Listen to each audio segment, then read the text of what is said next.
2024 Thanksgiving was the only Thanksgiving I've ever come close to celebrating. Back then, I didn't realize what I'd walked into when I accepted the invitation from Janice Whitford, one of my channel's premium subscribers. I filmed everything. But nobody's ever going to see that footage, because what I recorded that night wasn't a celebration. Far from it, it was a secret wearing a mask. And I'm lucky I came out alive. My name is Marcus Delacroix. I run a travel channel on YouTube, Dunkirk to Dover. I explore culture, meet people, share cuisine from around the world. All I wanted was a wholesome Thanksgiving experience on an American farm to film it and share with my viewers. Instead, I walked straight into something twisted. And I'm still not convinced I survived by choice or by accident. Thanksgiving isn't something we celebrate in France. So when Janus invited me to his family orchard in rural Washington state, I thought it would be the perfect cultural experience for my subscribers. His email was warm, polite, enthusiastic, the kind of viewer every creator dreams of. He promised full access to their family-run orchard, the farm-to-table process, local traditions, and their signature organic products. But there was one line in his email I remember clearly. My grandmother will be thrilled to speak to you. She's 102, but sharp as ever. A 102-year-old matriarch still running a farm. That alone felt like a story. So I booked my flight. I shouldn't have. When I arrived, the Whitford orchard was picture perfect. Rolling hills, apple trees, red barns. Like a postcard you'd find in a gas station from the 1950s. But the people, the workers, who were very few, Janus said, most were on Thanksgiving break, were distant, cold. They kept to themselves, heads down, no eye contact, no small talk. Almost like they were rehearsing something or terrified of something. Janus greeted me with warmth. His wife, Ilara, gave a brief smile and barely spoke after that. But she watched me, cautiously, constantly. It's inside the house, the few workers who remained didn't make eye contact either, so they said why. It felt like everyone was walking on the edge of a secret. I thought, as Janus showed me around the orchard, he kept repeating, grandmother approves of it. Grandmother knows what's best for the family. He also mentioned that both his parents died in a car crash 6 months ago. Every major decision, every product, every success, he pinned it all on this mysterious centenarian. I joked, wow, she must be intimidating. Alara stiffened, and Janus didn't laugh. That's when the first chill crawled up my spine. Okay. Right before dusk, Janus told me. His grandmother will give me a short interview before dinner. Alara's face dropped, like she wanted to stop him, but couldn't. I wanted to set up my camera in the main hall, but Janus wanted a more private space and asked me to join him in the library. Dim lights, creaking floorboards, tall shelves buried in books, portraits staring down from the walls. A room built for secrets. I couldn't wait to meet the lady about whom I had heard so much. I was bent over my tripod when Grandmother Whitford entered. Tall, too tall for her age. Her movements too steady, too controlled. Something about her gait didn't match 102 years. I brushed my thoughts aside. After all, she still walks around that orchard picking apples and whatnot. I waited for Janus to walk in behind her, but he didn't. She sat herself on the couch, and without any help, not a cane, not even the armrest. She indicated we can start. When the camera light fell on her, I couldn't help noticing the uncanny resemblance to Janus, except for those wrinkles. Too many of them. For someone who is still so agile physically, the skin sure has aged way too much. I could feel that old Mrs. Whitford was scanning my face, trying to read my expressions. I didn't want her to, so I started looking at her through my camera lens while speaking with her, and the more I saw her, the more I could feel as if something about her was not right. For starters, she looked exactly like Janus, not in the way family members resemble each other, but as if someone copy-pasted the same face, decades apart. When she spoke, her voice wavered unnaturally, inconsistently. It was as if she were younger but was imitating age, just like her skin. She spoke briefly, Her praise for the orchard, how proud she was of Janus, how she wanted him and only him to inherit the estate. She kept repeating, the legacy must stay with him. Only him. He understands. I kept waiting for heartfelt Thanksgiving stories, family history, farming traditions, but all she delivered was a speech about inheritance. When she left, she moved quickly. Too quickly. All by herself. No Janus, no Ilara. None of the staff members in the house came to escort her. The door closed behind her, and suddenly she was gone. I was sharing the interview as a live stream. I knew that my viewers would be underwhelmed with the interview, but I was starting to feel something else entirely. Unease. After the interview, I went to the guest room to drop off my equipment. A staff member knocked, announced dinner in an hour, and walked away fast, almost like he didn't want me asking questions. And the dining hall was majestic. In the center was a huge oak table that could seat 12 people with a chandelier suspended from the ceiling.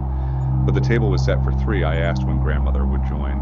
Ilara said, Nora has retired to her room. She's fragile. Fragile. Fragile was the last word I'd used for the woman I'd met earlier in the evening. Midway through dinner, my phone buzzed. A notification from the live stream.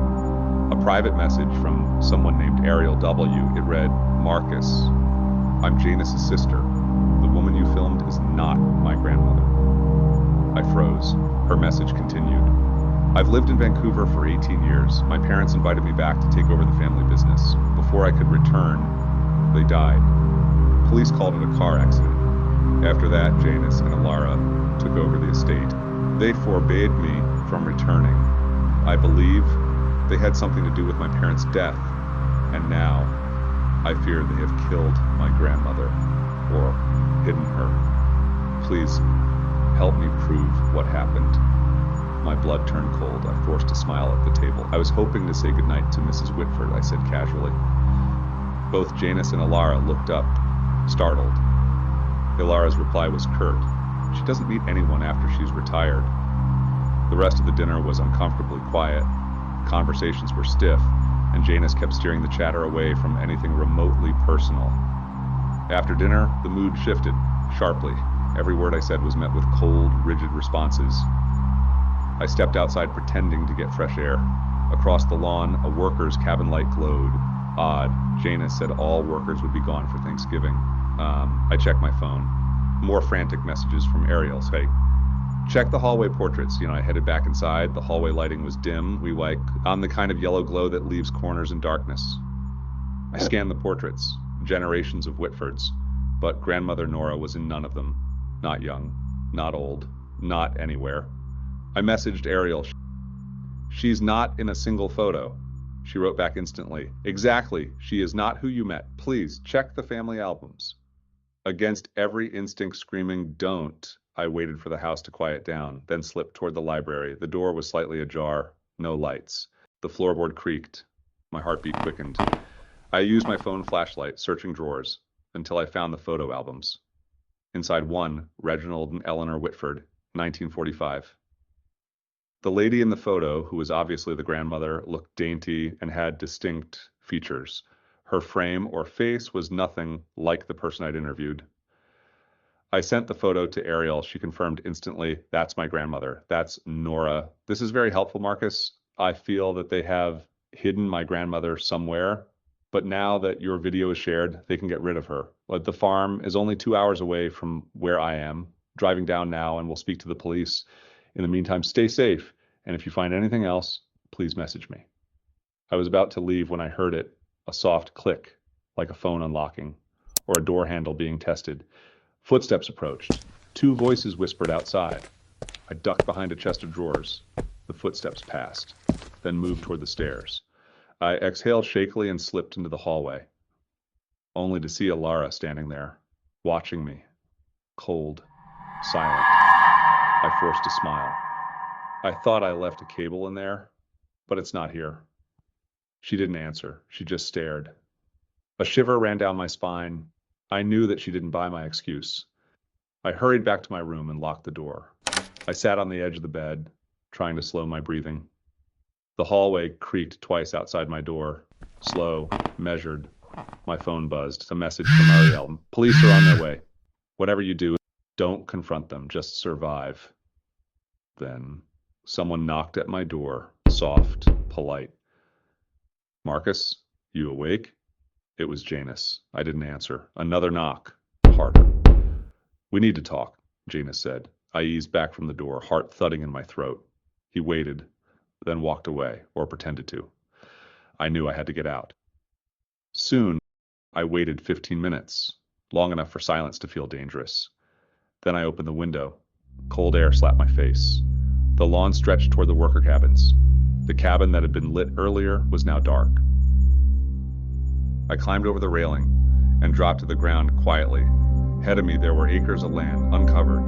All I had to do was sneak away without being seen. I ran, fast. I reached the cabin, circled around, peeked inside. Empty. I entered quietly. But in the darkness, I knocked over a rake in the mudroom. It crashed to the floor. Then I heard a gasp. My heart stopped beating. Someone was here. A woman. Don't kill me. I will sign anything. Please, just don't hurt me, she cried, weak, trembling. Please. I froze. I pushed the door open a crack, shining my phone light. There, tied to a chair, shaking uncontrollably, was the real Eleanor Whitford. Her face gaunt. Her voice quivered. Who are you? Please, don't hurt me. Ma'am, I'm here to help you. Police are on their way. We need to stay silent until... I heard footsteps coming this way, Janus and his men. Before I could move, Janus was standing there, breathing slowly through his nose, expression unreadable. Behind him, 2 workers, blocking the exit. He spoke calmly. You weren't supposed to find her? Then he smiled, in that same rehearsed smile from earlier. Families are complicated, Marcus. I stepped backward, shielding Eleanor with my body. I've already sent everything to people I trust, I lied. If anything happens to me... Janus raised a hand. I'm not going to hurt you. You're a guest. Guests leave in the morning. His tone was gentle, almost. Then he leaned in, softly, calmly. Put the camera down and walk away. For a moment, all I could hear was my own pulse. I didn't know if the workers would grab me or Janus would snap. Then, outside, tires on gravel, a car, then another. Flashlights, radios, police. Ariel's voice shouting my name. The workers panicked. Alara screamed for Janus. In the chaos, I grabbed the rake, smashed it into the window and yelled, "We're here!" Police stormed in seconds later. Janus was tackled. I could hear him shouting, "We don't have to do this, my lawyers will be here, Frey." When police dragged him into the car, his voice spiraled into something unhinged, echoing across the orchard. I am the Whitford legacy. Eleanor survived. Barely. Ariel took her to Vancouver. Janus and Alara were charged with fraud, unlawful detention, and suspected involvement in their parents' deaths. And me? I deleted the videos.